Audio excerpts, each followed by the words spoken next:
The world watched in awe. On that crisp March morning in 2024, history was made. For the first time, a son of America ascended to the papacy. Joseph Prevost, once a cardinal from Chicago, became Pope Leo the Fourteenth. The news sent shockwaves across the globe. The Catholic Church, an ancient institution, had embraced a modern change. Joseph's journey began in the heartland of America. He was born in Milwaukee, Wisconsin, the youngest of 3 boys. His upbringing was humble, his family devoutly Catholic. Little did they know their youngest carried a destiny far greater than they could imagine. He was a bright child, drawn to faith from a young age. His path led him to the priesthood and eventually to the highest office in the Catholic Church. The election of Pope Leo the Fourteenth was a watershed moment. It signaled a new era for the Church, one potentially defined by its first American leader. His election brought hope to many. Could this be a chance for the Church to bridge the growing divide with its American followers? Only time would tell. Even in childhood, whispers of something extraordinary surrounded young Joseph. His older brothers, Louis and John, recall moments that hinted at his future. He was always different, Louis shared in a recent interview, his voice tinged with a mix of wonder and worry. Quiet, thoughtful, always drawn to prayer. One particular incident remains vivid in John's memory. "We were just kids, playing in the backyard," he recounted, his gaze distant. Joseph was no more than 6 or 7. He looked up at me, dead serious, and said, "One day I'll be speaking for God." At the time, they dismissed it as childish imagination. Looking back, the brothers see it as a chilling premonition. These weren't isolated incidents. There were other signs, subtle yet persistent, throughout their childhood. Joseph's fascination with religious iconography, his deep empathy for others, his unwavering moral compass, all pointed towards a life dedicated to something bigger than himself. Little did they know how literally those words would manifest. The moment was surreal. As the white smoke billowed from the Sistine Chapel chimney, Louis and John held their breaths. The world waited with bated breath. When the announcement came, declaring Cardinal Joseph Prevost as Pope Leo the Fourteenth, a wave of emotions washed over them. Pride, disbelief, and a profound sense of unease intertwined within their hearts. "It felt like a dream," Louis confessed, his voice thick with emotion.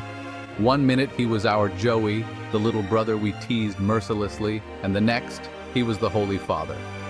The magnitude of his position, the weight of expectations, pressed down on them. Their brother, the boy who shared their childhood games and secrets, now carried the hopes and burdens of over 1 billion souls. "I saw him on that balcony," John shared, his voice cracking slightly. "He looked so small, yet the world seemed to revolve around him." The image etched itself in their minds. Their brother, clad in papal white, a symbol of hope and tradition, standing alone on the world stage. Today, the brothers' initial awe has given way to a deep-seated anxiety. While they are immensely proud, they can't shake off a pervasive fear. They fear for his safety, his well-being, his very soul. The papacy, while an honor, is a heavy mantle to bear. The weight of responsibility, the constant scrutiny, the ever-present threat of danger. It's a burden no man is truly equipped to carry. It's a lonely position, Louis confided, his voice laced with concern. The weight of the world, literally, rests on his shoulders. They see the toll it's taking, the fatigue in his eyes, the lines etched on his face, the ever-present security detail that serves as a constant reminder of the threats against him. "He carries the sins of the Church, the pain of the world," John added, his voice heavy with unspoken fears. "They worry about the toll it will take on his faith, his spirit, the scandals, the criticisms, the constant barrage of negativity. It's enough to break even the strongest spirit." Section 5. A shepherd tending to a global flock. Pope Leo the Fourteenth is tasked with leading a global flock of over 1.3 billion Catholics.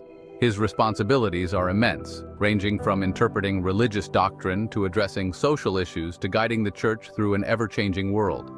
He must navigate complex theological debates, respond to global crises, and act as a voice of conscience for people of all faiths and none. He has made it his mission to bridge the gap between the Church and its followers, particularly in the West. He advocates for greater transparency and accountability within the Vatican. He has initiated dialogues on controversial topics like celibacy and the role of women in the Church. His papacy has been marked by a focus on social justice issues. He has spoken out against poverty, inequality, and environmental degradation. He has called for peace in conflict zones and urged action on climate change. His words, while measured, carry a weight that commands attention. Section 6, Storms on the Horizon, Scandals and Criticism. Despite his best efforts, Pope Leo the Fourteenth's papacy has not been without its share of storms. He has inherited a church grappling with scandals, both past and present. The specter of sexual abuse continues to haunt the church, and calls for accountability and transparency are louder than ever. Financial mismanagement within the Vatican has also come under scrutiny, further eroding public trust.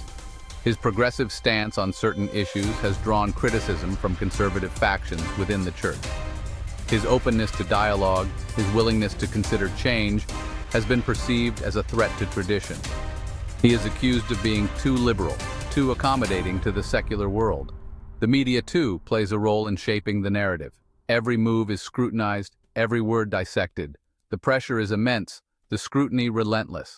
It's a delicate balancing act, navigating the expectations of a global audience while remaining true to his faith and his vision for the church. Section 7. A Changed Church, the Weight of Reform. Pope Leo the Fourteenth understands the need for reform within the church.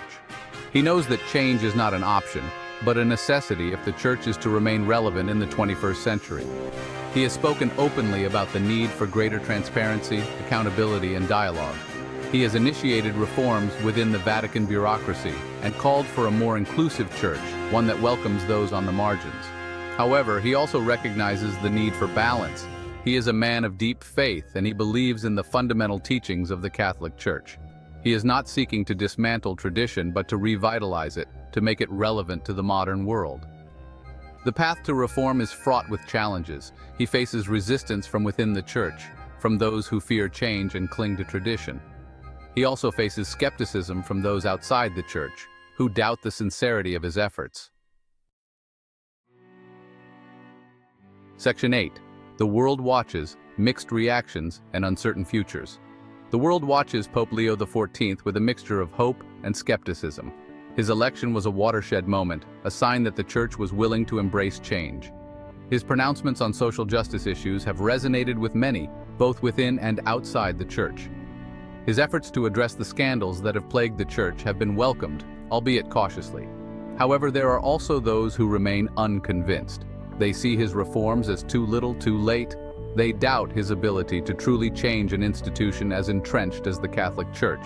They point to the continued resistance to his reforms from within the Vatican as evidence that true change is unlikely. Only time will tell what legacy Pope Leo the Fourteenth will leave on the Catholic Church. He is a man walking a tightrope, balancing tradition and reform, faith and reason. The eyes of the world are upon him, watching, waiting to see if he can heal the wounds of the past and lead the church into a new era. Section 9, Conclusion. A Papacy Yet Unwritten. Pope Leo the Fourteenth's papacy is still in its early chapters. He faces immense challenges, both internal and external. His every move is scrutinized, his every word analyzed. The weight of history, of expectation, rests heavily upon his shoulders. Yet, he carries himself with a quiet dignity, a steadfastness of purpose that inspires both hope and trepidation. His brothers, Louis and John, watch from afar, their hearts filled with a mix of pride and worry. They know the burden he carries, the sacrifices he makes. They pray for his strength, his wisdom, his safety. They know that his path is fraught with peril, yet they also recognize the historic opportunity he has been given.